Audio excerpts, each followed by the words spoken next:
Hey guys, I'm Warren D. Los Angeles, and this is the God-Given Podcast.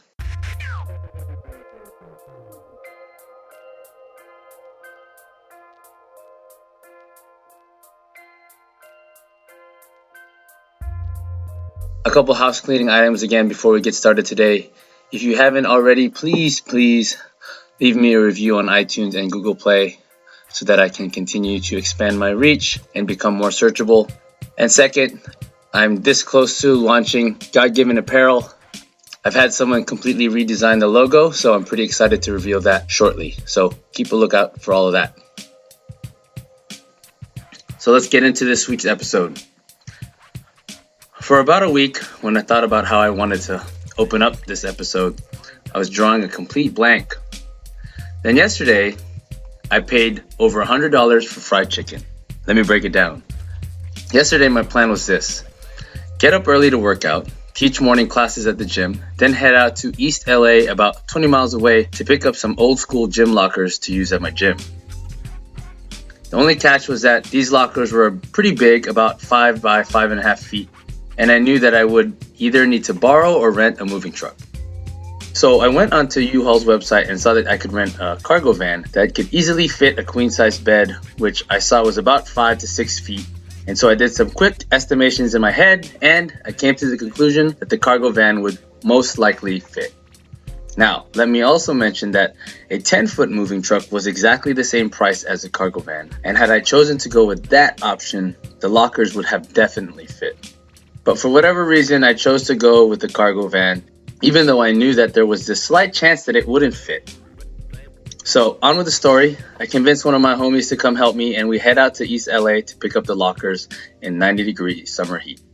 30 minutes later, we get there, and after about 30 more minutes of trying to jam the heavy lockers into the cargo van, it doesn't fit. Barely. By like 2 inches. So we leave, a little bit defeated, but on the way home, we decided to stop by this fried chicken joint in East LA. It was called Fat Birds. Not F-A-T, but P-H-A-T, pretty hot and tempting. And it turned out to be pretty bomb. But nevertheless, we get back to Los Alamitos a little more than 3 hours later from the time we had started. Hot, sweaty, tired, and albeit full, but nothing else to show for it. All in all, the cost of the day, including the van, gas, and the fried chicken, was a little bit over $100. After all was said and done, we basically spent $100 on fried chicken because couldn't get the lockers. So what does this have to do with today's episode? Proverbs 16 verse 9. The heart of man plans his way, but the Lord establishes his steps. How many times have you planned something that didn't pan out the way you thought it would? Does that mean you should stop planning altogether? Of course not. It would be very difficult, if not possible, to get anything done if you didn't. There is this popular saying, if you fail to plan, you plan to fail. Which I think is totally true, but even the best laid plans can still lead to failure. What I'm trying to get to here is that sometimes it is within God's plan for us to fail. And it is during these moments that God is trying to tell us something about ourselves, about His plan, about Him. And one thing that I only realized until recently is that it's not always in our big failures that we should be learning something. Not like when we get fired from a job or fail a class or are caught cheating on a girlfriend. Every day we fail something. It could be as small as losing patience with your child because you had a bad day at work, or you overslept for a class, or spending $100 on fried chicken because you chose to roll the dice with a cargo van instead of going with the sure thing, the 10-foot truck. So, each and every day, God is giving us another opportunity to try again and be better. Another opportunity to learn about ourselves and something about Him. We just have to be aware of this fundamental truth and fully understand that every day and every plan that we make, God is there guiding us and helping us. He's that person in the back of your mind. Some people may call it their conscience, telling them that you should just get the 10-foot truck because you know it's a sure thing. But for whatever reason, we choose to ignore God's voice. And we choose pride, we choose laziness, we choose stubbornness. We choose to take risks instead of just going with the sure thing. With Him, when you truly trust and Him and follow His steps, you will always end up in the right place and at the right time, His time. Again, it begins with little things but affects how you approach big things, like what major you chose in college, what job you choose, even the person you choose to be in a relationship or marry. For example, something as simple as choosing a college major. I know for me, growing up as Filipino, my parents always pushed me to either become a computer science major, an engineer, a nurse, an accountant, something that for sure would make me money over my career and in the long run. And so I listened. When I graduated from high school, I declared a computer science major, only to fail completely miserably. In the end, I chose accounting because I was good at it. But when I graduated from college and I got a job and I started working in the accounting and auditing field, I quickly realized that wasn't what I truly wanted in my life. Yes, it would make me a lot of money. I would make six figures by the time I was 30, but there was something about that life that I just knew that I didn't want. I didn't know what I wanted. I just knew that I didn't want that. But I trusted that I was where I was supposed to be. I trusted that God had put me in this path and that where I was at that point was where I was supposed to be. And so I did it to the best of my ability. Fast forward 7 or 8 years later, after I graduate college, I find CrossFit. I fall in love with fitness and I make it my life's choice to become a CrossFit coach and open up my own gym. Granted, I'm not making six figures. Granted, I knew that choosing to be a gym owner and becoming a coach was not what my parents would ultimately have chosen for me because of the fact that I wouldn't make as much money as I could have had I stayed an accountant. But I was happier. I knew that God had placed this in front of me so that, I could lead a more fulfilled life and I could be doing things more and more on an everyday basis to help people become better versions of themselves, which is what I do every day and I love it. But that decision to jump into this career was definitely a leap of faith.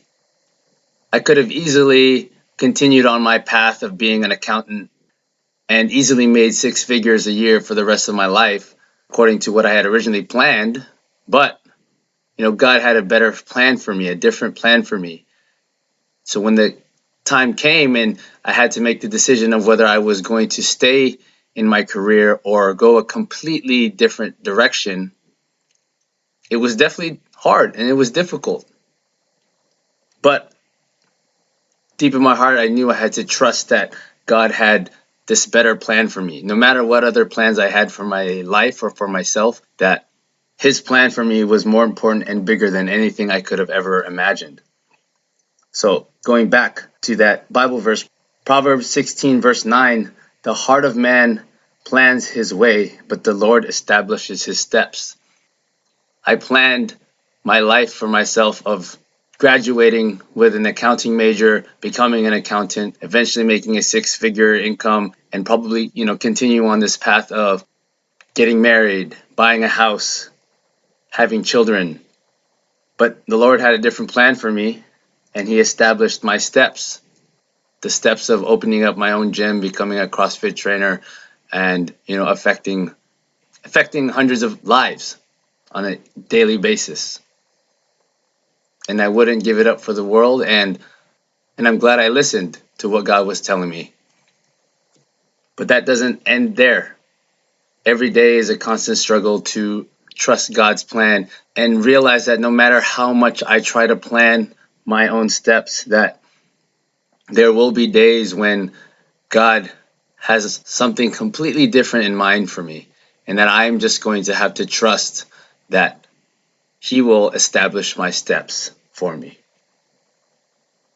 That's it. On with the show.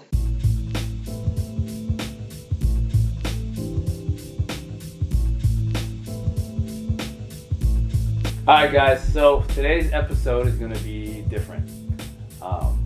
My wife brought up the idea that maybe I should bring somebody onto the podcast who isn't necessarily Christian or Catholic, but is overall a good person, successful, living his or her life, taking full advantage of their opportunities.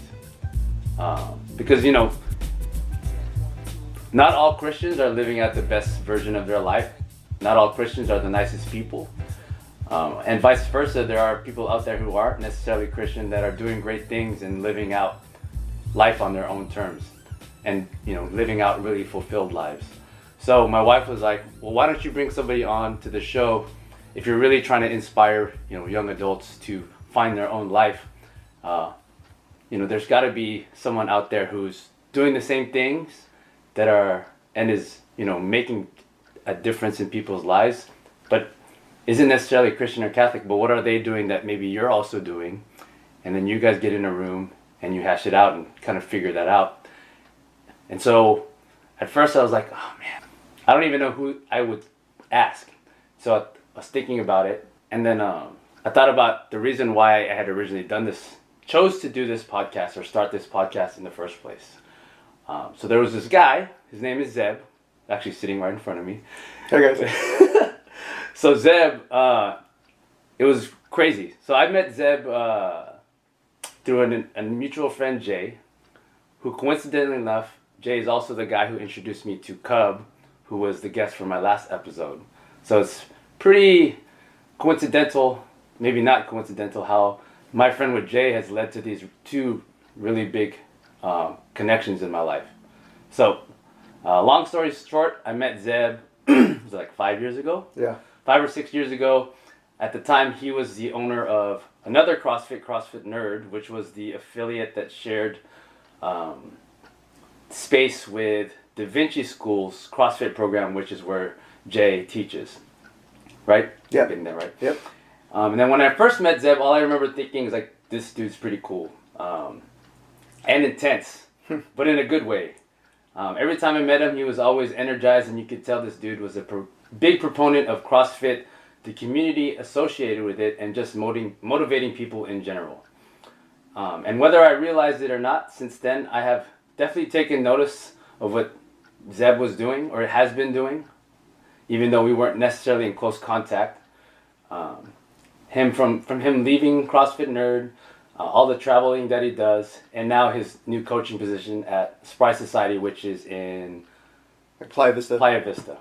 So if you want to get into CrossFit, Spry Society. Thanks. Thank you, Warren. Just want to plug you real quick. Yeah. So, interesting story. So, I actually haven't seen Zeb in 3 or 4 years now, right? Maybe that, when we were at we had an old location that we closed down in 2015, and we moved into this new location that we're at now. I'm talking about Tribe. And you actually haven't been to the new gym. Have you? I think I might have once or twice. Once or twice. Yeah. Beautiful gym. Yeah. But it's been a while since I've seen Zeb. But it was crazy. Earlier this year, I went to it's called the MoveNat seminar in Santa Monica. And I never ever go to Santa Monica. I live in Orange County area. I never ever go to Santa Monica. So I go to this seminar. I spend the weekend there. First time I've been in the LA area for a year or two. And on the very last day, I walk to the bathroom. Actually, I'm walking out of the bathroom, and I look up and I see Zeb. And I'm like, I remember this. What is this? Zeb. And it's like, oh shit, what are you doing here? And at the time, I was coming to this. I was trying to figure out whether I wanted to do this podcast or not, and I, for whatever reason, just was putting it aside, not making the decision to do it, and just procrastinating. Whether I was afraid, whether I was scared, basically making every single excuse not to do it. And so then I see Zeb, and I'm like, oh, what are you doing here? And he's like, oh, I just recorded a podcast with some of my friends. I'm like, oh, that's cool. And in my head, I'm like, that's weird. I just literally have been thinking about this and praying about this whole thing. And then I'm like, oh, how did you get involved with that? He's like, oh, I started my own podcast. And I'm like, you did? And then in my head, I'm like, oh man, this is so weird right now. And quick interruption. I realized I never mentioned the name of Zeb's podcast. It's called the Pasquale Project. Check it out. Back to the show. Bye. And I just remember him telling me like, dude, if you're thinking about doing it, just do it. There's never going to be a good time to start it, and whatever apprehensions or whatever fears you might have, just go for it. Mm-hmm. What's the worst thing that can happen? You fail, and you try something else. Right. And up until that point, I kind of had been praying for maybe a sign whether I should do it or not. But I still kind of just kept putting it off. It was literally like a month or two that I had this idea of doing this podcast, and I just kept putting it off and putting it off and putting it off. And it was, in my mind, almost like God like kicking me in the face and being like, hey, not that God would kick you in the face ever, but right. Basically God telling me, just do it. So when I started thinking about, well, who should I put on here that's, to kind of be this person to represent the non-Christian people out there, I was like, oh man, it's got to be Zeb, because this is the guy who motivated me to even want to do this podcast. So without further ado, I just want to introduce my friend Zeb. Awesome. Thank you, Warren. Thanks for having me on. It's an honor to be here. Thank you. That was a very touching story. If you're in the Hawaiian Gardens area, visit Tribe. It's a beautiful box, very high ceilings, spacious. Los Alamitos. Los Alamitos, my bad. Los Used Alamitos. to be Hawaiian Gardens. Yes. So yeah, let's just get started. Yeah, so Zeb, I guess where I want to start is, so you are obviously different than the people that I have typically had on the show, mainly because you don't necessarily outright call yourself a Christian. Right. So maybe if you could just start out and kind of talk about your upbringing and your religious or spiritual status or background. Sure. First generation Filipino. Both my parents are from the Philippines. They came here when they were 21, 22. So therefore I was born here. I was born in America. They wanted to assimilate. So they wanted me to learn English first, which I did. And they just, as time went on, forgot about the Tagalog part. And I just never learned it. And so I think growing up, it was obviously a old school Filipino household inside the house, but outside the house it was a very westernized American world, which confused the fuck out of me. And so I obviously took more to the Western world, but I did they did put me in a Baptist private school and a Catholic Sunday school. And I had that up until we moved away. We were in San Francisco at the time. We moved away when I was like 9. And then after that, it was just public school. So I do have a background and a childhood heavy in Christianity, and how there's the Holy Trinity and Jesus is the Son of Man and the Redeemer and all that. But I think when I was 13, I figured out that I realized that they were two different things. Like I was going to a Baptist school Monday through Friday, and I was going to a Catholic school on Sundays, and I think I saw it as I was being made to serve two masters, and I felt betrayed, and I was really upset. So because it occurred to me as I thought more on it, that people were really happy on Monday through Friday, and people were very expressive and dancing and singing. Yeah. But then on Sunday, people were not happy. People were very solemn, and people were very ceremonial, and people were very prostrate, if you were. Like yeah. There was lots of shame. There was lots of like guilt and shame going around. It's like as if it was like a virtue to just generally feel bad about yourself. Yeah. So I think I remember being in middle school and just forsaking the idea of God altogether. That turned out to be a terrible idea because I'll get into it a little more. But it's not as if adolescence was hard enough with or without God. But imagine doing it without the thing that is supposed to ground you in values and ground you into morality. So where I am right now is that it's very close to I would say Einstein's view on reconciling religion and science, or maybe the founding fathers' view, where there's a balancing act between the ideas of natural law and divine providence, or the balancing act between reason, or between, like, let's say Athens and Jerusalem, or between reason and revelation. So I do believe there is a higher power that exists outside of space and time, and in existing outside of space and time is almost impossible for us to grasp with our own philosophies, but also has a hand in history in that it does kind of influence events. But I guess like that's kind of where I'm at right now. Yeah. Like that's my background. If we're looking at an idea of religion being true versus religion being useful, I'd say I'm like 60% more on it being useful versus 40% on it being true. Okay. So I find that it's useful in that it gives people, especially young people, values that will balance out their ability to reason, because reason by itself usually leads to like totalitarianism or tyranny or nihilism, but religion by itself leads to theocracy, which is almost the same thing. So you do need to balance out that idea of using your mind and using logic, and also balancing out with virtue. Yeah, and just morality in general. Correct. Yeah. So I mean, that's like the super quick. That's a super quick like spiritual religious thing that I'm coming from. I don't know if that even answered the question, but yeah. No, that's definitely what I was trying to get at. Cool. So I guess where I wanted to spend most of the time talking is, obviously you've come to this point now. You and I are about the same age. Yeah. Like 22, 23. Yeah, we're both. Yeah, exactly. Yeah. And we've been through some things, and I think it's safe to say that you're in a good place now. Yeah. And probably also safe to say that the way you got here is not the typical or a typical path that most people would say is the path that you should have followed to get to where you are now. Right, correct. And what I mean by that is, there's this kind of, especially from the aspect of the American dream, mm-hmm. right? I know for me, when I was growing up, especially coming from a immigrant family, mm-hmm. right? It was this idea of you go to school, you go to college, you graduate within 4 years. If you don't graduate from a 4-year university, you're already kind of seen as behind the 8 ball. Yeah.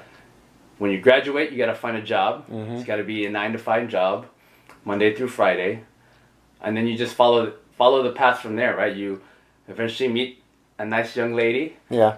Maybe you propose to her, you get married, you guys buy a house, and hopefully by that point you're making like 6 figures. Mm-hmm. Buy a nice car, buy a nice house, and then once you're all settled, then you have some kids. Yes. And that's kind of how you're supposed to follow your life. But mm-hmm. I think you and I are examples of how that isn't necessarily the case all the time, and that's okay. Right. I think people are trying to fit themselves into this American dream, but it's not necessarily, it doesn't work for everybody. Yes. And so maybe you could kind of talk about how that hasn't been the case for you, but why you are still living a fairly fulfilled life. Yeah, sure. I want to be fair to 2 things first before I actually answer the question. I want to be fair to the American dream, and I want to be fair to the 9-to-5. The 9-to-5 thing, I am not. So here's if you listen to my podcast at all, I refer to the 9-to-5 gig as the perpetual living death, or the perpetual gray death. And here's what I really mean by that. That doesn't work for me. I know it doesn't work for a lot of people. However, if that is your thing, like if you enjoy the 9-to-5, you want to go to college, you want to get a career that requires a college degree, you want to get married, and you want to have children, good for you. You absolutely should. And we live in a land where it rewards you for doing that. So I applaud you if that's what you're doing. And I went into great lengths on another episode where if you even want to be a stay-at-home mom or stay-at-home dad, that's probably the highest and noblest and best thing you can do outside of being a military person in combat. So this is not me trashing on that lifestyle at all. What I am trashing on is the idea that kind of lifestyle is imposed upon people, or if a person imposes it upon themselves as a thing that they should do without actually wanting to do it, or taking that path upon themselves without understanding why they're on that path. So that's where I'm at with the 9-to-5. As far as the American dream, I want to just be fair to it in that I don't fully agree that the American dream is embodied in the 9-to-5 gig. If you look back at the founding of America, and if you look back at when the colonists were trying to gain their independence and so forth, the idea that makes up America is that it's undergirded with the principles of individualism and pioneering, and like I said, the marriage of natural law with Judeo-Christian values. So what I mean is, every person has a right to life. Every person has a right to defend that life. Every person has a right to be free and a right to pursue happiness, not in the hedonistic sense of happiness, but in eudaemonia, where your happiness is tied to a sense of purpose, and it's tied to your finding your true path within the earth and within the universe. And in you finding that path, you will find your happiness. So whether that means your 9-to-5, or whether that means entrepreneurship, or whether that means you being a philanthropist or just a excellent craftsman, that is your eudaemonia and therefore your happiness. So I think different immigrant groups from different countries come here with a different interpretation of what the American dream is. For example, Filipinos, to me, I think nursing is the epitome of the American dream for Filipinos, and I think that's an expression of their culture because, let's face it, if you've ever been to the Philippines, if you've ever met Filipino, for lack of a better term, Filipino tribes or groups of Filipinos who congregate together just by sake of them being Filipinos, you will see that they're very hospitable, they're very nice, they love to eat, they love to express their gratitude through food, and the food has lots of salt, and it's and it's delicious. But also they are not very pioneering and they're not very risk taking. They're very safe. They prize security, and so I think nursing and the medical industry, they don't see those as the epitome of the American dream because they care about other people. I think they generally care about other people, but they want that as a profession because it's supposedly safe. And nursing in particular because you do not take the responsibility of a doctor, but you have almost as much money as a doctor. You have more mobility than a doctor. Yeah. There's a job created everywhere, so you can see the draw of it. So, like I said, this is not me trashing on the nursing industry, nor is it me trashing on Filipinos. I could make the same case for the Irish coming across the pond. I could make the same case for Jews, like because I have lots of those friends as well. So, I mean, I'm just gonna say too, like, I'm trying to support Warren's box. I don't know what like Tribe Functional Fitness. I'm trying to support the box right now by sending a fuck ton of my people over for their competition. I think it's gonna be great. But if you look. If I were to look back at my like high school career, if I were to look back at my life, I don't identify myself as I don't identify heavily with the culture. So, for example, I fucking went to nursing school. Like I graduated and I went to hospitals. So anytime a Filipino would see me, their first question would be like, "Oh, are you a Filipino?" And I'm like, yes, I'm a Filipino. I don't speak Tagalog. I don't eat the food. Yeah. I don't play basketball. I don't drive fast cars. So it's all these. I don't break dance. So there's all these things that like come along with it. Yeah. So I want to say that I look at a person based on their individual identity, not their group identity. Yeah. So you'll see if you look on my yearbook or on my Facebook, a lot of the people that I'm surrounded with, that I surround myself with, and who I hang out with, they interact with me as Zeb Pasquale the individual, not as Zeb Pasquale the Filipino or Zeb Pasquale the the quota meeting dark guy. Like it's really just me as a person. Yeah. And I think that is who people resonate with. Warren, I'm going to take a risk and say that Warren didn't launch his podcast because Zeb the Filipino recommended it. It was because I recommended it, Yeah. So, as far as so that's my thing with like the 9 to 5 and the American dream. I think that what Warren is trying to say is, America was founded on the belief that you can come here and there's opportunity. There's not handouts, and that opportunity can take the form of anything. And right now, 2018, the opportunity is fucking vast, and you can play that game any way you want. Yeah, Well, one of the things I want to like touch upon is where you talked about how what is that you do Eudaemonia, where it's almost like you feel like your life you're carrying out is something. It's almost like there was like it's providential, like it was meant to be, and that you're just kind of stepping into it. Yes. I think it's a great concept. It's a great point to make because just even within my podcast, I try to stress that everything in your life is meant to be as long as you're willing to take it. Yes, exactly. You know what I mean? And so I think you kind of live along the same. You kind of follow the same. Idea in your life, ideals in your life, where you feel like you are doing what it is you're meant to be, and that there's some sort of divine intervention that has allowed you to kind of carry these things out. For sure, yes. That's a very important distinction to make too. By the way, can I retract my request for the aircon because it's like yeah. I hardly travel east. Like I live near the beach. I live near Playa Vista, and I go to the beach almost every day. And so whenever I go east, it's like this weird alien thing to me. I AC back on. Thank you. But so yeah, there is a natural and necessary tension between between like determinism and free will. I feel like, and how I'm not gonna say that one of those. I'm not gonna say that determinism or free will does and doesn't exist. In the same way that I'm not going to delve so much into the nature of reality and so on and so forth. But what I am going to say is that it's very difficult to build a successful paradigm, or it's very difficult to build a civilization or even a person on the premises that they have no control. So I'm not going to sit here and say like, oh, if you just like sit back and let let God or nature like take its course.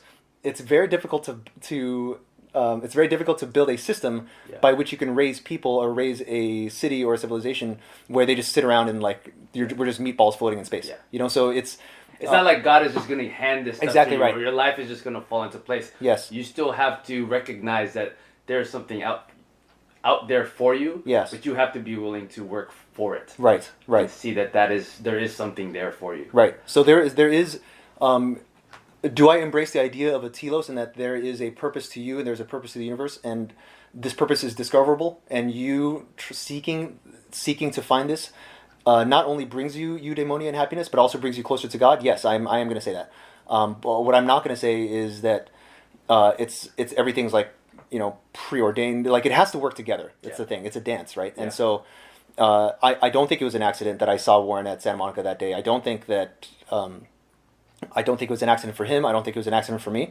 And if you'll notice that these things only happen when you happen. I think there's a saying that providence only moves when you move. Yeah. And so it's kind of like you can make yourself the most attractive, powerful thing there is, like a magnet. But the magnet will not attract the things that it's supposed to attract unless it moves towards those things that it's supposed to attract. Exactly. And I don't see that as a pure function of religion. I see that as a side effect of the usefulness of religion. And so what I'm saying is if a person can use reason without religion towards very evil ends. So and vice versa is true, but I think if you just build a system on personal responsibility, telling the truth and making hard decisions, whether you got that from a religious background or whether you got that from old school Western civilization things, I'm wondering if that's actually the crux of this conversation, where I think Warren is coming from a religious background where it is true, where I'm coming from a very much like natural law pragmatic background where it's useful. Mm-hmm. We still arrive at the same place. Yeah. So did I answer the question? I kind of forgot the question. So I guess where I want to take this now is, where do you feel like, I guess at what point did you feel like that was true for yourself or just for the world in general? And kind of when did that start for you, and how has that kind of gotten you to where you are now? Okay, yeah. So 13, I abandoned God, which is the world's worst idea, like the fucking most terrible idea ever. Like don't abandon God. Yeah. But when I was 15, I actually found this military program for teenagers, which changed everything. My dream was to be a Navy SEAL or Force Recon Marine, and I molded my entire high school career around that. So I ran cross country, wrestled, swam, and I was in that program. And truly, that was like when I first felt like I really belonged somewhere. I was good at it. They loved me. I loved them. So I enjoyed it. I prepped for it. I went to San Diego, did all the stuff. Learned all the things that you're supposed to learn. Researched all of our ancestors. Right. Some of our mentors were old World War II vets, Vietnam vets. So just oh shit, talk about trying to live up to something. Yeah. So I think at that time we had Iraq and we had 9/11, but I was still too young. But I was 17. I have a late birthday. I was 17. I had my parents sign the early release form, and I went into MEPS, the Medical Entrance Processing Center, and they found proteinuria, which is protein in your urine, and which was indicative of kidney failure down the line. So that was something nobody expected, because I was athletic my whole life. Finally, here was a thing that I really felt in tune and aligned with. Truly, if something was God given to me, it was that. Here's why I'm here.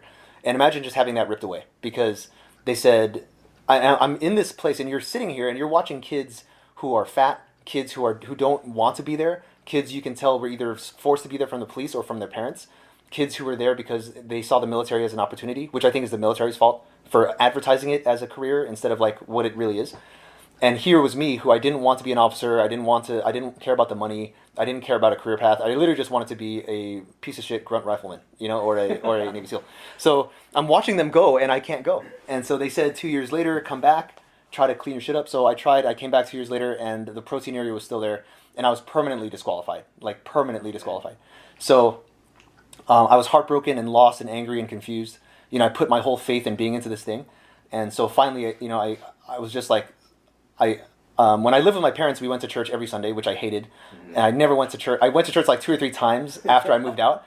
And one of those times was when I was just lost, and I went, and I was just like, why? Why is this happening? Yeah. Why me? Kind of thing. So of course there's no. It's not like he's gonna come out of his throne in space and time and be like, oh, here's why, Zeb. Like, it doesn't work like that, obviously. Yeah. So, I spent the next like 6 or 7 years lost, right? So I'd travel around a lot. I'd read a lot. I'd find myself the most like dirtiest, hardest, most punishing jobs ever. And even though I love physical labor, looking back, I was probably trying to do that, just like self-defecating. Yeah. So finally, but what they did say came true. Like, I think in 2004, my kidneys did fail. And there's a silent, like, by the time you realize that they have failed, it's pretty much too late. So I cover that story in another thing with Bassina. I'm going to skip the gory details here, but once it happened, and it was too late. And in my head, one of the good things about military training, especially from a young age, is that it prepares you for death. So I'm not sure how religion is with this, because I don't remember that conversation happening a lot. But in the military, you are essentially preparing to kill, and you are preparing to die, because those are the ultimate ends of your craft. Like if you're a blacksmith, you make stuff. If you're a lawyer, you interpret and promulgate the law. And if you're an engineer, you make things that architects have designed it. But if you're a soldier or if you're a warrior, you are out there and you are going to kill, or you're going to be killed. Yeah. And so I was very comfortable with that. And so the idea of dying really didn't bother me at all. What bothered me was the fact that it was going to happen, and what a fucking waste, because I wasn't able to do the thing that I wanted to do. And so, but things started happening. Like, my mom somehow hacked into my email account, and she got a hold of all my friends, and she like blasted everybody.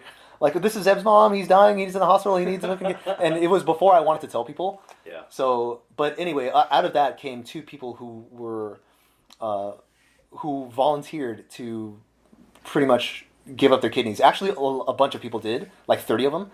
But here's where it started to happen, right? Because in my head, I'm not sure if I had given up or not. Because I think when the kidney failure was happening, there were nights when I was like, you know what, if this is it, this is it. Because I just couldn't deal anymore. It's like you're pretty much drowning in your own lungs. It's bad. And so, but I'm type O blood. Type O can only take from type O. And so of the 30 people, 2 of them were type O, and 1 of them matched, and it was a girl. So there was that. And so what are the fucking odds? Because most people are waiting for years for this thing. And I was on dialysis at the time, and that's not a joke either, I was 22 or 23 at the prime of my life, when I should have been, but here I am, like, fighting for my life, and I'm in a room full of like 80-year-olds. So there was that. So finally that happened. God bless her, and that's kind of, I think that's when things started changing to make me realize that there are forces outside of our own wills. Mm-hmm. So I promised her, if you save my life, I promise to live every day without regret. Like, I think that's where it started. Yeah. And the reason I said that is because I think 2 years prior to that, I was at a bachelor party for her husband, because it was like a group of my friends, and I was driving back home. It was late at night, me and a buddy, and he was nursing a broken heart, because it was like a 6-year relationship. They had just broken up, and we were driving home from Big Bear in the middle of the night, and it's really scary, So we had a close call because I was driving. We were really tired, and he's like, we were both scared, and he was like, Zeb, if something happens to me, can you find Belin and tell her I'm sorry? And I knew what he was doing, and I was like, yes, Rob. Like, yeah, I will find her. I will find her. And so I'm like, okay, Rob, if something happens to me but not you. And I had nothing, dude. I had nothing more. I was just like, wow, like, everything I've ever done, I've done. Yeah. Everything I've ever wanted to do, I've done. Everything I've ever wanted to say to anybody, I have said. Everybody knows where they stand with me at any given moment, and it felt great. So I'm like, yeah, I got nothing. So if I die right now, it's fine. Like, everything's fine, yeah. And I like that feeling. So I promised Sonia, my donor, if you save my life here, I will live every moment like that. Yeah. From here on out. So April 21st, 2005. That's when it happened, and I remember waking up, because when you're on dialysis, dude, it's hard to describe, but you feel half alive. You feel half dead and half alive. It's as if somebody reached in and took your soul out, but your body is left here, and your soul is fucking somewhere else. Yeah. Really, that's how it feels. It's terrible. But when I woke up from the surgery, I felt whole again, as if I had been born again. Yeah. And so that's when I realized, like, okay, I have a second chance at life. I'm very stubborn, so the whole 7 years from 97 to 99 to 2003 or 4, I thought I really, really, truly thought that I could still go into the military like a fucking dumbass. So, but when I woke up, I knew then that I couldn't go in anymore. It was like the one and only thing I ever wanted.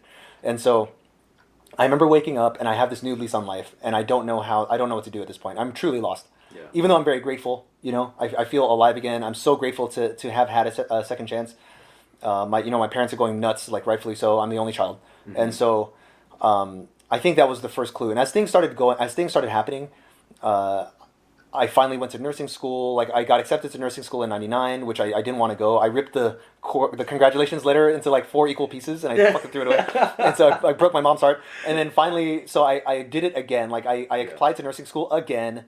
So long story short, I got in. So I didn't want to break my mom's heart again. So I went in nursing school. But halfway through nursing school, I found CrossFit. Yeah. And I agreed with everything that it was doing. Yeah. Like I'm sure you know how this feels, but Oh, yeah. every article I read, every workout that I saw, it wasn't just about working out. It was about a philosophy that embodied personal responsibility and working hard. And you only get out of something what you put in, and the return on investment of anaerobic activity and blah blah blah. So everything about it I agreed with 100%. And I found myself going home and forsaking the demands of nursing school, which are no joke, by the way. Yeah. Like, you have to read 300 pages a week, and you're expected to know everything. Like women were gaining 15 pounds, guys were losing 15 pounds. Like it was nasty. People were cheating on their spouses. Like it was bad news. Like this is you're spending like 10 hours, just sacrificing your soul to this thing. So, but I'd go home and I'd always put aside the nursing work for the CrossFit work. And this was about the time it was only CrossFit.com. What year was this? This was 2006 to 2009. Okay. So yeah, it was only CrossFit.com that was on, and the one thing they posted every day, and you hung on for your life for that one video they posted every day. Yeah. And I was obsessed, like literally obsessed with it, and everything felt right when I was doing it, and everything felt wrong when I was in nursing school. Yeah. So I think that's when I first felt the, whatever you want to call it at this point, like I first felt the touch of God or the hand of fate or providence or whatever. Like I was like, fuck, is this what it feels like? Because this shit is scary, and it's very natural, And so.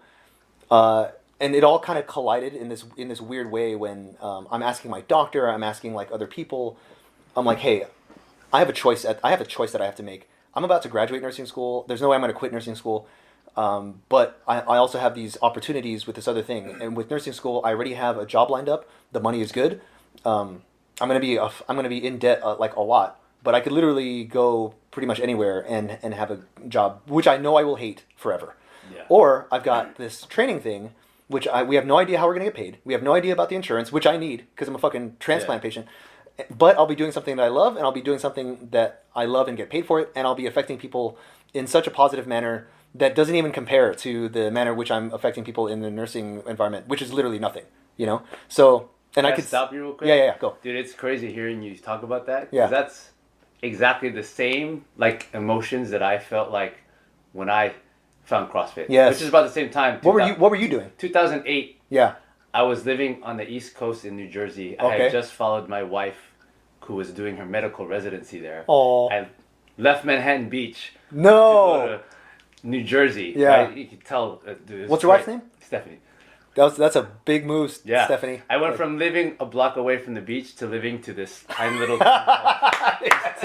tiny little town in South Jersey called Deptford. It looks exactly like it sounds. Yes. But anyway, so I moved there, and I had just gotten laid off from my job in LA, which is actually perfect timing because I got to spend the whole summer enjoying LA. But anyway, I was an auditor. Okay. Internal auditor. Like for taxes?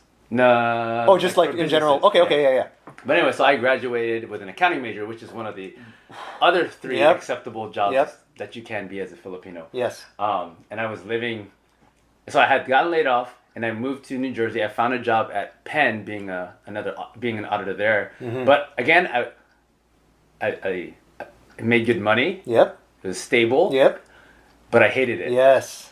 And I remember I wanted to try CrossFit when I was living in LA, but it was too expensive. Yes. And when I moved there, I looked up CrossFit. I found the name of the box was CrossFit Truck. Okay.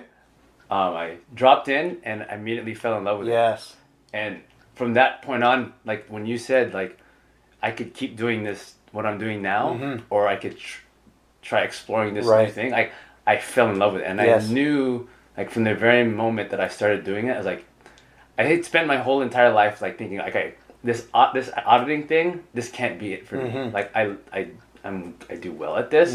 I can make 6 figures by the time I'm 30 if I keep doing this. Yes. But I'm probably gonna hate my life. For sure.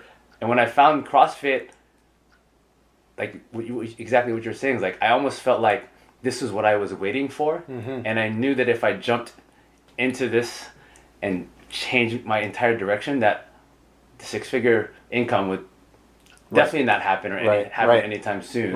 Right? Again, what was I going to do about health insurance? I had to somehow make that work. But like, again, just hearing you talk about it, it's almost like I was waiting my entire life for this. And when I found it, I knew that like you were saying, like, is this what it feels like to finally find it? It's crazy. It's crazy. And here's where I'm going to go, where I don't usually go. With the idea that we have free will and we can use our ability to reason to exercise that free will is proof of God to me, because God will not actively come in and be like, hey, you really shouldn't do that. He's only going to reveal himself in like little ways, you know, and it's up to you to make that decision. And so, like, one of my favorite books of all time, which I get so much hate for, is The Fountainhead by Ayn Rand. And a lot of people hate on it without even knowing what the book is about, but the main character is a guy who doesn't deviate from his standards, like, at all, from his professional standards, literally at all. And so that was giving me a huge clue, and like, there's a reason why I'm being drawn to it. My kidney doctor, who was with me throughout the whole thing, I asked him about his journey, and I told him about this dilemma. It was really bugging me, and he told me his story, where he graduated from some like crazy good school. He was being courted by Johns Hopkins and whatever. Like, they took him on fucking cruises, him and his fiance at the time, and so he had the choice between this huge hospital, this very prestigious position, or this little nephrology clinic. And he chose the nephrology clinic. So his family went nuts. His wife went nuts. The Johns Hopkins were like, what the hell? Wrong with you? Yeah, but he's like, but I love nephrology. Yeah. And he goes, my advice to you is to do what you love. It's going to be very easy. He's like, it's very difficult to become successful at doing something that you don't love or that you don't like. Yeah. You know, and so it was little handfuls like that. There were little things. I remember sitting in the parking lot, being very happy with the fact that I was starting to train people, and very scared. And a friend of mine was like, Zeb, how are you? And nobody had asked me how I was doing in like months. And so which meant, this is not a rip on my friends or anything, but I didn't ask myself how I was doing. I was just kind of going with it, you know? Yeah. So I was just like, wait, how am I doing? I had just sacrificed, I just made the hardest choice ever, you know, to like do this. And I'm like, you know what? I'm doing something that I love, and I'm getting paid for it, and I'm helping people, I'm like irrevocably helping people. Like, I'm changing their lives in a way that is not like just hyperbole. Yeah. And I'm like, I'm doing fucking great. You know? I'm doing great. This was 2010, I think. And so that right there was proof positive to me that things happen for a reason, to not lose faith, you know, and you always have choices. And if you make good choices, things will turn out for you in the end. How do you feel about the concept that, well, at least for me, I feel like God has given me certain desires or certain feelings, certain likes, certain dislikes that I feel like have dictated that when I follow them and I really listen to it, like that they lead me in the right direction. Versus, you know, like as an accountant, I was great at being an accountant. Like when I graduated from LMU, I had like A's in all my accounting classes, but I hated it. You hated it, yeah. But like the moment I found CrossFit and I realized like I want to be a CrossFit coach, like I feel like there was a part of me that was innately given to me that I was gonna love CrossFit, and when I found it, that I would do it, or I'd want to do it. Yeah. How do you feel about the concept that like there's these certain parts or feelings or parts of you that kind of drive you, and when you listen to those parts of you that give you ultimate joy, like that great things can happen when you listen to that part of yourself? Yeah, I think it's true, and so I'm going to answer it in both ways, right? So when everyone has those nudges, if you want to call it intuition, or if you want to call it, you know, things that you're naturally, because everyone is born different. Like, everyone is born with a certain set of instincts and a certain set of talents. And as you grow up, you're going to develop personality traits and likes and dislikes that may or may not match with these talents. But no matter what, there's going to be things that in your life that are going to speak to you, whether about right and wrong, and about whether you should do those things or not.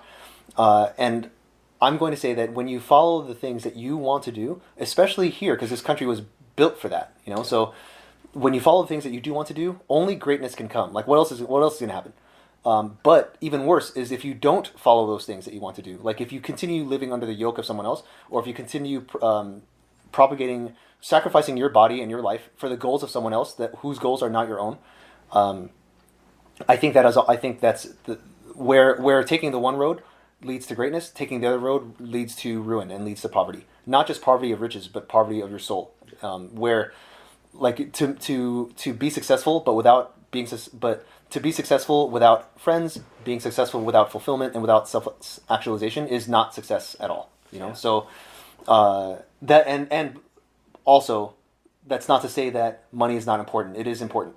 You know, like financing. It's not to say that financing is not important. It is so important. That's like one of the reasons I failed my business, because I had no respect for the back end. Yeah. So now I do. You know, and but it's not that money was your singular driving force. No. I feel like, at least from like my perspective growing up, you know, as a Filipino, and my parents kind of ingraining it to me is like, you need to be successful, you need to make a lot of money. Like, I think what we're trying to say here is like, yes, money is important, yes, but if money is the only driving force of why you want to do something, then again, yes, you will live in poverty. Sure. Poverty of, you know, your soul. Sure. Yeah, I'm not going to criticize those two things because I can't argue against them. Like, do you need to be successful? I'm going to argue that yes, on some sense, we do have a duty to be successful. Like me as a man, I find it as my duty to be successful.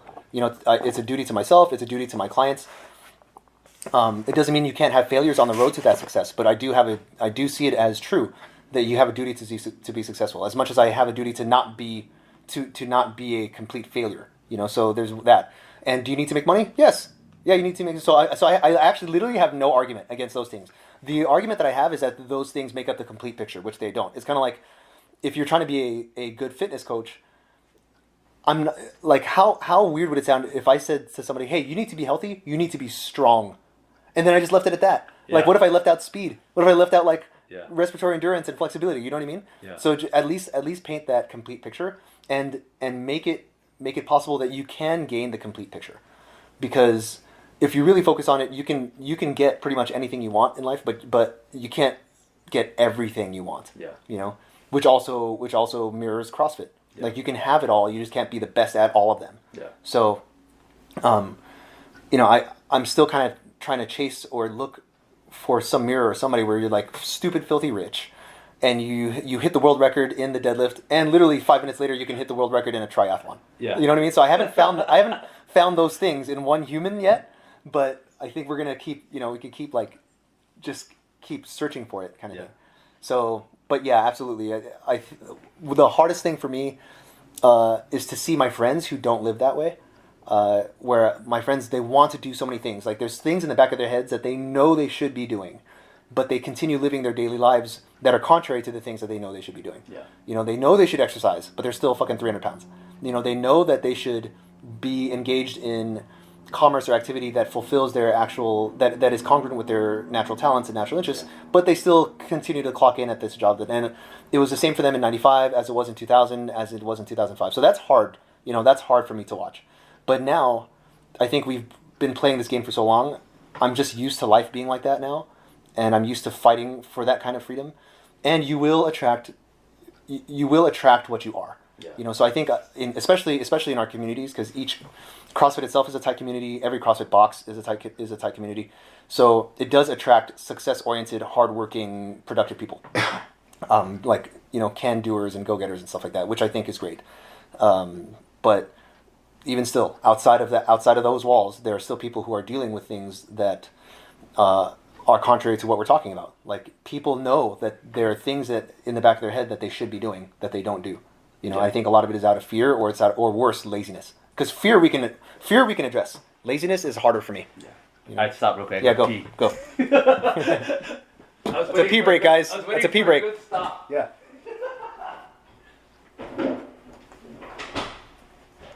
This pee intermission was shortened for your convenience. Back to the show. Oh man. Whew. How long were you holding that? Dude, I was holding that for like 15 minutes. I didn't want to stop. He's on a roll. Dude, it happens. I was waiting for a good place to stop it. Oh, good. Okay, good. I assume you're gonna edit this out. Yeah, maybe. I don't know. We'll see. Maybe I'll put it in the. I'll put some bloopers. Yeah, I'm still trying to figure that out. I think bloopers are great. All right. So you touched upon this idea that there's so many people out there that, for whatever reason, they don't live out their fulfilled lives. And you kind of mentioned a couple of things why people, for whatever reason, do not choose to pursue those things.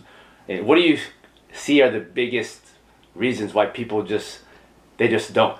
It's either fear or laziness. Those are really if you can run circles around it, but it's going to boil down to those things, like fear or laziness. And even if you like fear, I can address, but laziness is a little harder for me to address.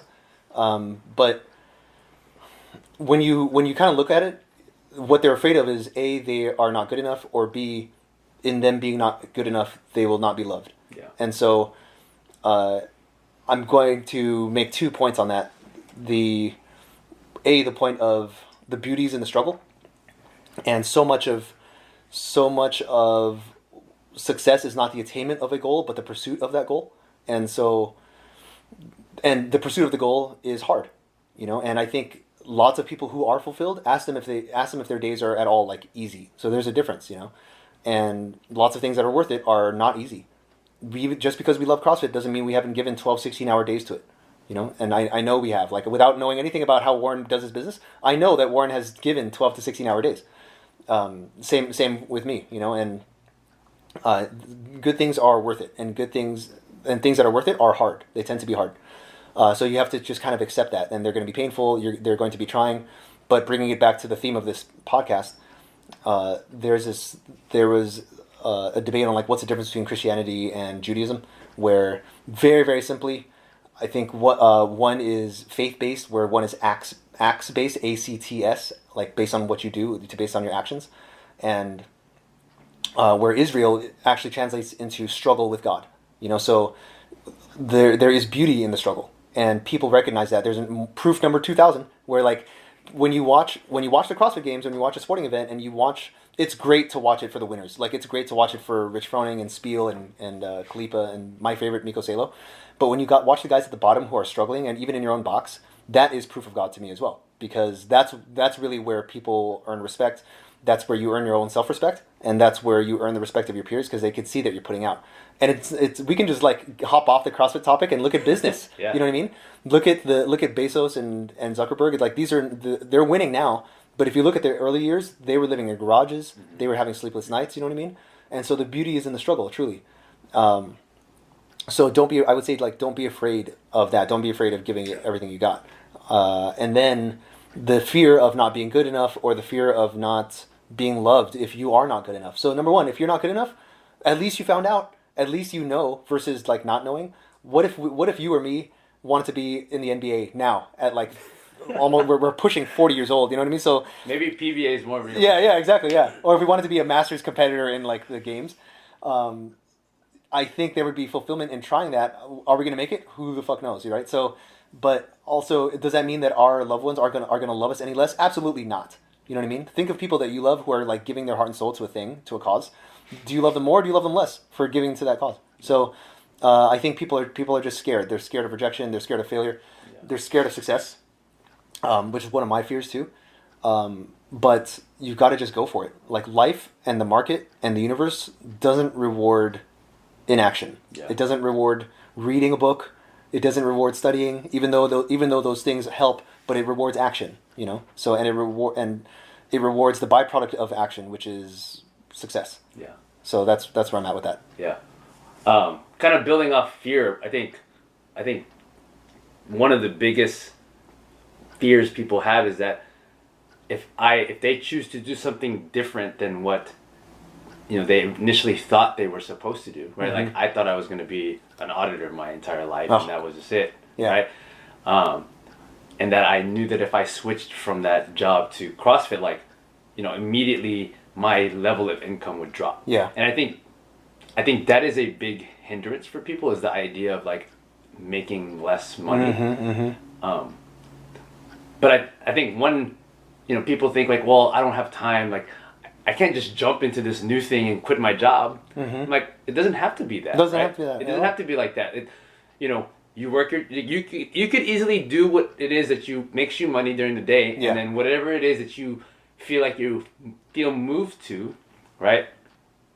On the evening, yes, on the weekends, like don't be lazy. Yeah. Right? Just because you work from 9 to 5 doesn't mean that when you get home that you got to just go to happy hour or sit on the couch and watch TV. Like, again, like you said, the world rewards action. Yes. And if you're just sitting on the couch wondering, like, why does my life suck? Like, why can't I do what I want to do? Well, what are you doing right now? Yes. What do you do when you get home? What do you do on the weekends? Are you just going out partying? Are you trying to, like, live this, FOMO life where, like, I just want to hang out with my friends, like, they're all going to these parties, I need to go to these parties?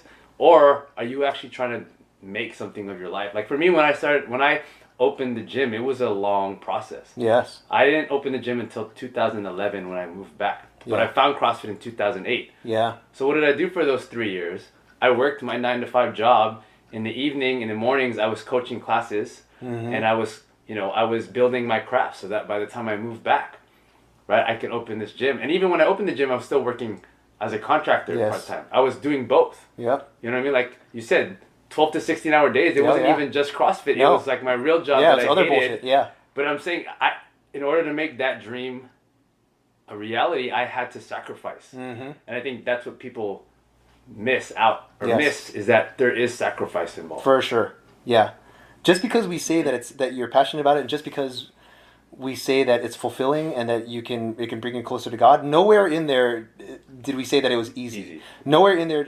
Here's one advantage that comes from the 9 to 5. It's that it's only 9 to 5. It's only 40 hours a week, and you have so much more than that. So when you come home, like Warren said, that's when you can actually, like, pursue your stuff. 9 to 5 is this weird artificial labor law contrived to prevent people from overworking. But I want to do my homework more on that, because I don't know any other time in human history where, like, 9 to 5. I was thinking, or like if you want to remove slavery and human misery from the equation, look at the good things that have come out. Like, I don't know that you would ask Mendel or Copernicus or Galileo or Francis Bacon or Tesla if they just stopped at like 5. Hey, my 8 hours are done. Yeah. Like, I don't need to pursue genetics anymore. Like, I don't need to look at electricity anymore. Yeah. So I'm pretty sure that they forgot to eat. They forgot what time it was. So that's what happens. That's the beauty of what happens when you find the thing that you were put on earth to do. Yeah. Versus trying to do something else that you weren't supposed to do. It's funny you have that idea about the 9 to 5. I had that question about, like, whose idea was that you said you have to eat breakfast, yes, lunch, and dinner. Right. You know what I mean? Yes, I think it's very industrial era, like, values. But I forgot what the original question was. What was it? Oh, why do people not pursue these things? Oh, yeah. I think it's just, honestly, it's just fear. And I have asked all my friends who I know where I see that they want to do A, but they're continuously pursuing B. Yeah. And I think it's fear or laziness. Yeah. But mostly it's fear. Yeah. So if I were to have advice, it would just literally be, it's okay. Like, the only difference between a hero and a coward is what they do. Because you would think that the hero doesn't feel fear. That's absolutely not true. Go watch any person who you look up to and ask them if they feel fear. They absolutely do feel fear. Yeah. They may process it differently. They may like twist it into something else, but they're afraid of stuff. Yeah. But you'll notice that when they notice that they're afraid of something, they do it anyway instead of not doing it. Yeah. So that's and it starts small. Yeah. Start small and don't give up. Yeah. No, I totally agree. There's a funny, interesting story. One of my friends, after listening to my podcast or whatever it is, just she knows that all this stuff that I've been kind of going through over the last 2 years, really trying to, like, find myself and build this mission or this this new ministry. Mm-hmm. And she started listening to my podcast, and she's always loved baking. Okay. And I always tell her, like, why don't you do something with it? Like, why don't you open a restaurant or open a bakery or open get like a food truck or something. Dude, I'd like totally invest in you. She's awesome. Yeah. Right. And for the longest time, she just didn't do it for whatever reason. Like, she was just, it just was too much for her. But she still loved baking, and so she would always, whenever family and friends had a birthday party or anything, like, she would offer, like, hey, I'll bake cookies for you. And it's these little things that she would just do, and she would literally do it for the love of baking. That's so cool. She didn't even ask for people to give her money at first. I'm like, you should at least ask for them to give you money for the ingredients. Yes. So, she started small where she started paying, people started giving her money for the ingredients, and she would do it like every weekend, and more people would start hearing about her and be like, oh, hey, can you make me cookies or blah, blah, blah. And then like fast forward, like she finally made the decision recently. She's like, I'm just going to start an Instagram. Okay. It's called The Whiskful Table. Okay. I'm not going to say her name because she'll get mad at me. But it's called The Whiskful Table on IG. If you want to look into it, like, and she's doing it. Like she started small, and it's slowly starting to grow bigger and bigger. Like she's just taking these small, baby steps, and it's slowly starting to become bigger things. And now she's like getting all these new opportunities out of it. Awesome. And it's awesome to see because like we were saying, it doesn't have to start big, right? It could be a side gig. It could be something you do in the evening, right? And eventually, the more and more effort you put into these things. I was listening to this dude's podcast. His name is Propaganda, and he was on someone else's podcast, and he was talking about all you got to be doing. Like, what is your advice for people who are trying to make it? Mm-hmm. It's like all you got to do is leave little landmines everywhere. Yeah. It's not like back in the day, like it was a missile. Like you just you launch this one missile and then like the big break. The big break. Yeah. It's not like that anymore. No, absolutely not. You have to leave these little landmines everywhere. Yes. Right? Yeah. And eventually all these little landmines will blow up. Yes. And eventually those will combine and you'll eventually get somewhere. Oh, it's so rich, man. Like the internet has changed the game for everybody. Yeah. Like back in the day, there were gatekeepers for people who wanted to like make it. Yeah. There was ABC, Fox, and CBS, and like cable. Yeah. Not anymore. There literally with the internet and with the YouTube moment and the podcasting moment, anyone could be out there and doing stuff if you're willing to put in the work. Yeah. Because that was my next suggestion, to tell her, be like, hey, post pictures of stuff that she cooks. Literally just do that every day. And it's an extra step. You're doing this stuff anyway. You're doing it anyway. Like, you're literally doing it anyway. And you'd be a fool to think, like, I can't think of any business out there that does not have an online presence. And without having an online presence, if they don't have a social media presence. Like, I literally can't think of any business of relevance. My barber doesn't have an online presence. I think that's it. Like, that's literally it. Everyone else has an online presence. So it behooves you if you want to make it. And plus, it's a matter of building leverage. Because on this last podcast I did, there's a natural tension between timeless principles and constant innovation and constant change. Like how on the one hand, there is the only thing constant in life is change. Whereas on the other hand is the more things change, the more they stay the same. Yeah. And I see those as there are timeless fundamental principles that will never change, and then there are human innovation that will constantly change. Yeah. And the marriage of those two, I think, is the essence of pretty much the man's search for truth since the beginning of time. Yeah. And your ability to dance between those two things is going to determine your success or not. So for her, I think the principles of baking are the principles of baking. Like, create a quality product, love what you do, and then people love it, then you have a winner. Yeah. Quality product, people don't love it, you have a loser. And just, like, stick with the winner. Yeah. But then now we have social media and blah, blah, blah. So how you advertise yourself in ancient Rome is and isn't different than how you advertise yourself in 2018 America. Yeah. So good for her, man. Yeah. Good awesome. For her. Cool, yeah. So I guess maybe the last thing we could just talk about is, what is next and how do you foresee yourself getting there? Like, what's next as far as my... Yeah, for you. For me. Okay, so personally, so here's the flaw in my reasoning when I promised Sonia that I would live every day without regret, is that I think I took that to an extreme in that every day I only saw every day, I saw every moment as my last moment. Okay. So like I could literally die at any moment. That's kind of how I saw. And plus, I think that was carried over from military training. That was carried over from the fact that I just had a near-death experience with kidney failure. Yeah. And so in my head, I didn't really plan for the future because I didn't have a future. Yeah. Your end game was... My end game was today. Yeah. Like, so as long as today, and plus so many people who plan for the future regret not living in the moment, Yeah. So many people who plan for the future regret not spending time with their loved ones. They regret not working out more. They regret not going on that trip they've always wanted to go to. So I feel like I did do that, but I think I also carried it to an extreme in that in doing that, I sacrificed planning for the future, which was wrong.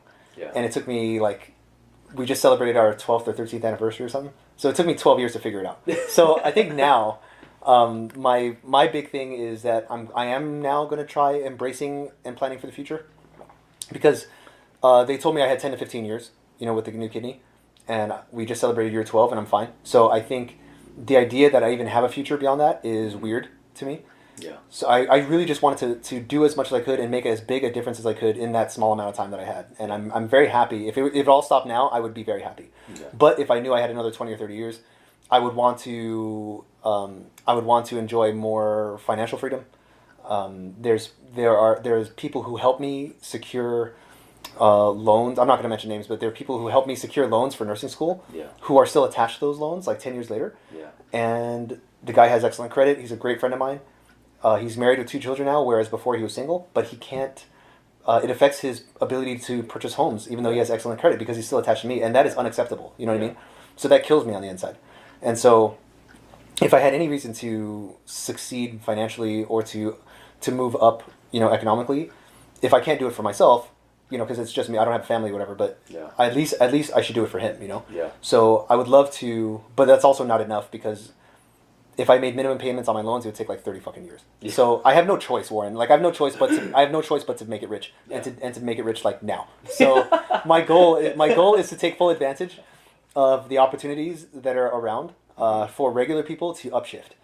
There's nothing. Most people will be, oh, I'm married with children. Oh, I have all these debts. It's like, shut up. Like there's somebody out there who's gonna make it. Yeah. There's some immigrant who also is married with kids who's gonna come in tomorrow and just crush you. So So my goal is to take advantage of the opportunities that are out there to the best of my ability, and make it as fast as I can. Yeah. And I if we're going to talk about proof of God, I feel like my day is coming, and that I feel like my single days are kind of coming to an end. So just because I can feel it, you know what I mean?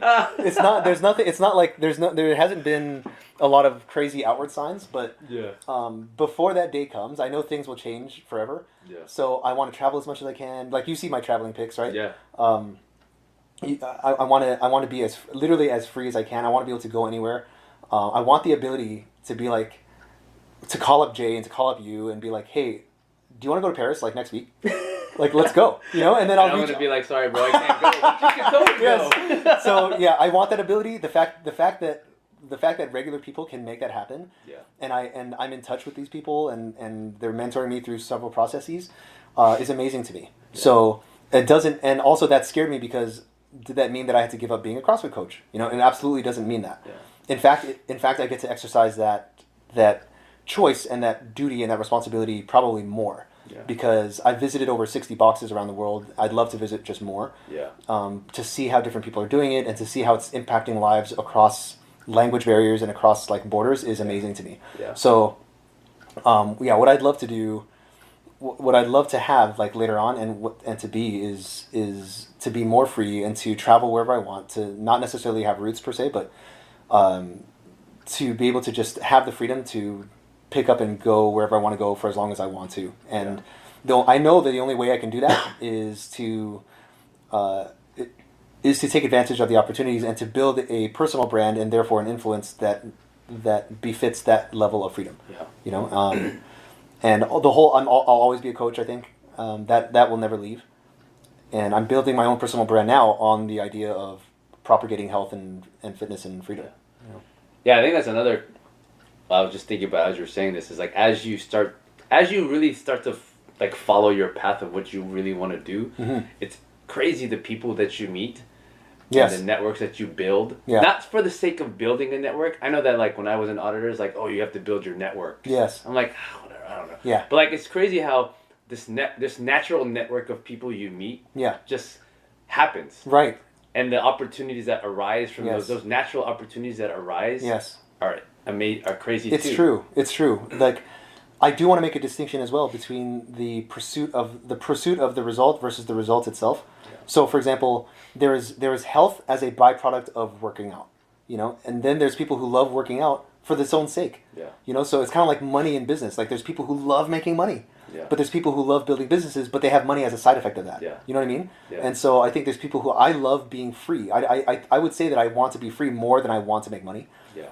But in the exercise world, I love training more than I love being healthy. Yeah. Sorry. It's just you know what I mean?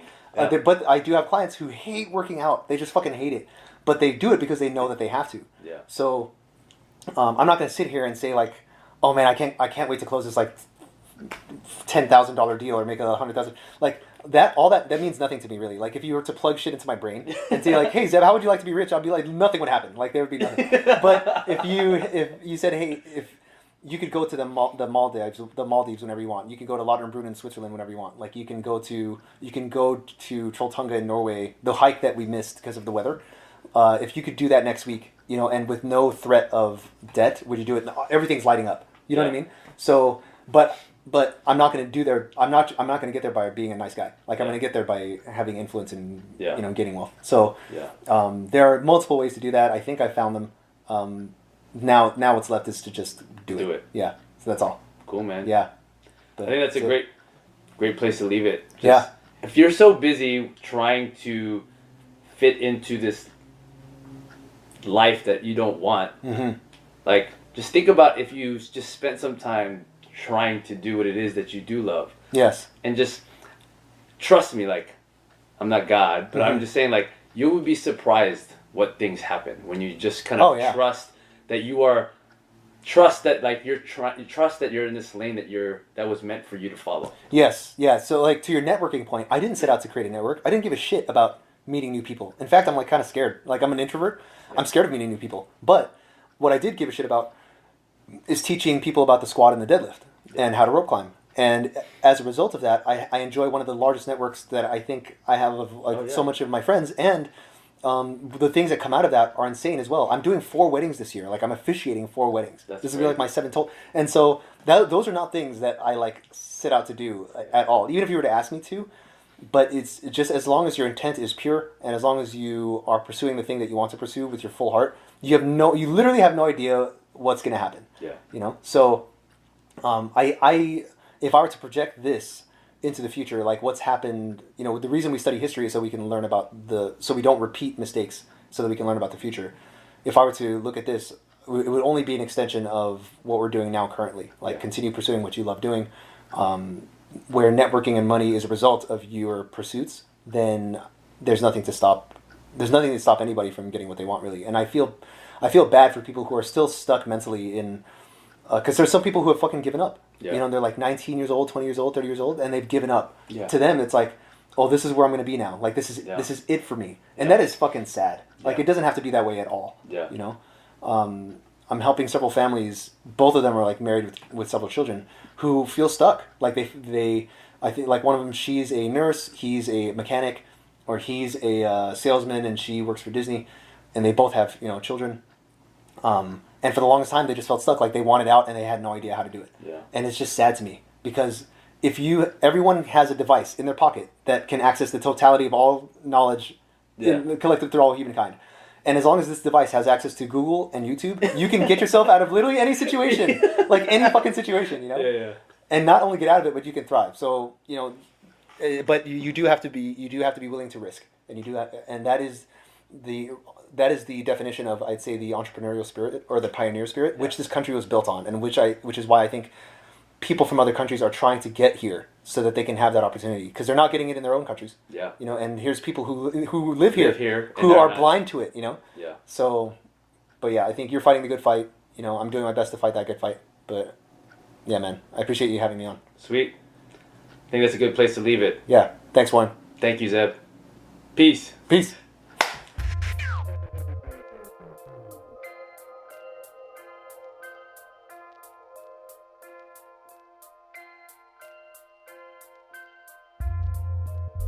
So what did you guys think? Did you like it? Did you hate it? Personally, I was a little nervous knowing that I was going to interview someone that didn't consider themselves truly Christian or Catholic. But I was more than pleasantly surprised to learn that Zeb and I shared a lot of things in common. Especially the calling we felt to CrossFit when it first came into our lives, and how that calling would eventually lead us both away from guaranteed money and successful careers, and instead into a lot of risk and uncertainty about our future.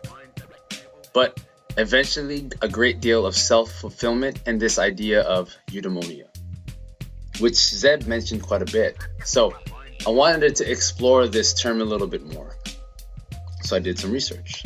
Eudaemonia. It's a Greek word commonly translated as happiness or human flourishing or prosperity.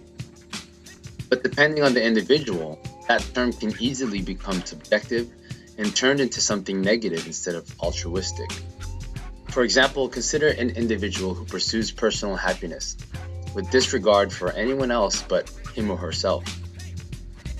However, for eudaemonist philosophers such as C.S. Lewis, this concept is more accurately defined as the supreme or highest good.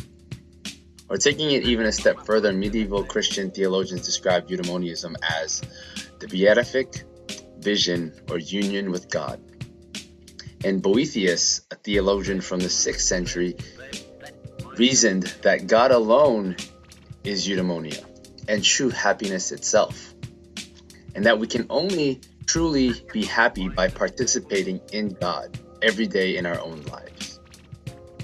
In talking with Zeb, he went on to even say that although he doesn't necessarily believe in Christ, he does believe that every major part of his life was God-given. Wanting to go into the military, experiencing kidney failure and finding a donor, leaving nursing to pursue a life in the fitness industry. It was all in a way meant to be and according to some grand master plan. That he was just meant to reach out for, grasp, and make his own. He may have said that the world rewards action, but I personally hear in my head that God rewards action.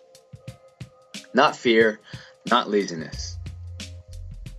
So, whoever you are, whatever you believe in or don't believe in, what is it in this world?